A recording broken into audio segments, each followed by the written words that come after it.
పైసలు తినలేదా ఏంటి? పైసలు అయిపోయినాయిరా, నిజం చెప్తా. పైసలు అయిపోయినాయా? ఓరు వారి నీ పెళ్ళాం దగ్గర తెచ్చుకోరా, నీకు ఇయ్యాలా నీ పెళ్ళాము? ఉన్న పైసలని గుంజుకొని వచ్చినా. నీ పెళ్ళావి ఎదురా, నాకు తెలుసు నీ పెళ్ళావి.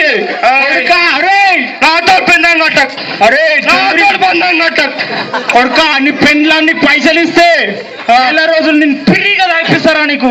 సరేరా, నాడు మా కొంప పోదాం. నాడు పైసలు ఇప్పిస్తుందా? నాడా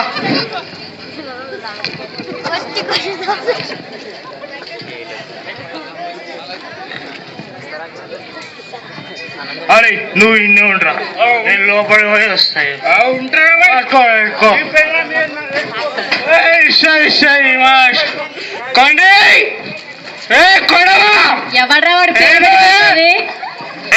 మొగండి వచ్చిండు దరిద్రుడు నికృషుడు ఆడే. ఏంటి చెప్పు. పైసలు పైసలు పైసలు తీసుకురా జల్లి. ఎక్కడ దాచిపెట్టావా? నువ్వు చేసినావుగా, అవి తీసుకురా. అయ్యి నేను కష్టపడి కూలీనా చేసుకుని డబ్బులు నీకెందుకు ఇవ్వాలి? తాగడానికే. తాగడానికా? రోజు తాగి తలకపోస్తున్నావు, సరిపోలేదా ఇంకా? తాగుతా తలకు పోసుకుంటా మునుగుతా. పైసలు తీసుకురా. లేవు నా దగ్గర. నాకు తెలియదు, పైసలు తీసుకురా. అయ్యి పిల్లల చదువులకి ఫీజు కట్టాలి, అవి దాచిపెట్టా, అవి నీకు ఇవ్వను నేను. ఫీజులు నేను కట్టుకుంటానే, పైసలు తీసుకురా. నువ్వు ఫీజులు కట్టుకుంటావా? నేను కట్టుకుంటా. నువ్వు? నేనే. నీ నమ్మాలా? నమ్ము. నమ్మని నేను నీకు ఇయ్యను. లేవు నా దగ్గర డబ్బులు అయినా. నాకు కావాలి పైసలు. లేవు. లోపలికి పైసలు తీసుకురా. పైసలు తీసుకురా పోయే.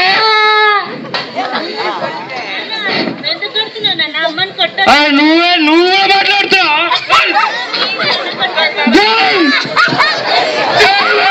అయ్యో పిల్లలు ఎందుకు కొడుతున్నావు? కొట్టమాకు, కొట్టకు కొట్టకు.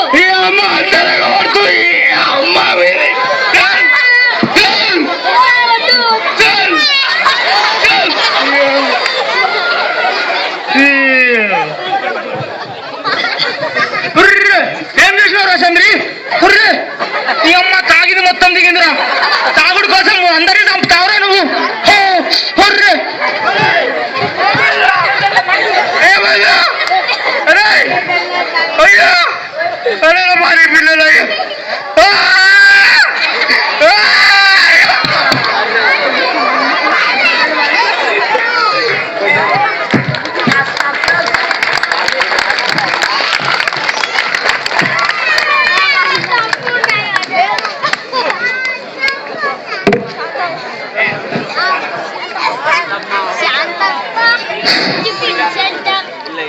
Thank you Vijay group.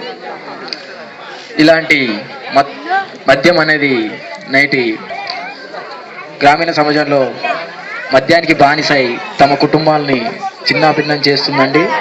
కనుక ఇలాంటి మద్యం నుండి బానిసలు కాకుండా వాళ్ళ కుటుంబం